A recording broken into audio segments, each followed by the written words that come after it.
उम्मीदवारों की जानिब से अपीलों पर अपीलेट ट्रिब्यूनल में आज समाअत का आज आखिरी रोज़ है और तमाम फैसले आज आखिरी रोज़ सुना दिए जाएंगे। मुल्तान के appellate tribunal Lahore high court की बात की जाए तो आज 3 फैसले हैं जिन्हें महफूज कर लिया गया है। समाअत के बाद अब से कुछ देर बाद जो है वो अपीलेट ट्रिब्यूनल की जानिब से तीनों फैसले सुनाए जाएंगे।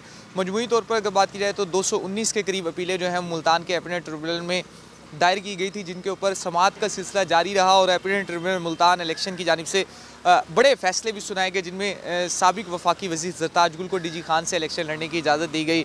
इसके साथ ही वाइस चेयरमैन पाकिस्तान तहरीक-ए-इंसाफ मखदूम शाह महमूद हुसैन कुरैशी की जो है वो क्लीन चिट जो है वो इलेक्शन मुल्तान से लड़ने के लिए नहीं मिल सकी। उनके कागजात नामजदगियों को आर ओ की जानिब से मुस्तरद किया गया था। इस फैसले को बरकरार रखा गया और शाह महमूद कुरैशी को इजाज़त नहीं मिली। इसके साथ जमशेद दस्ती के हवाले से बड़ा फैसला हुआ कि जमशेद दस्ती को मुजफ्फरगढ़ के तमाम हलकों से इलेक्शन लड़ने की इजाज़त दी गई। तो आज ये मरहला जैसे ही मुकम्मल होगा तो उसके बाद एक मरहला शुरू होगा, जिसके बाद लार्जर बेंच में जो है वो तमाम अपीलों को दायर किया जा सकेगा, चैलेंज किया जा सकेगा।